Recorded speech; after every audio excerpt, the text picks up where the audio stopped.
New ইয়র্কের Bangladesh consulate general office থেকে বিক্ষোভকারীদের চাপের মুখে বঙ্গবন্ধু শেখ মুজিবুর রহমান ও শেখ হাসিনার ছবি দেয়াল থেকে নামিয়ে ফেলা হয়েছে।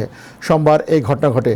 সেই সময় বঙ্গবন্ধুর ছবি দেওয়াল থেকে নামানোর ছাড়াও বঙ্গবন্ধুর ছবি সম্বলিত অন্যান্য ছবি ও বইপত্র সেলফ থেকে নামিয়ে ফেলা হয়। জানা গেছে, সোমবার বেলা 2:30টার দিকে 30-40 জন বিক্ষোভকারী কনসুলেট জেনারেল অফিসে প্রবেশ করার চেষ্টা করে।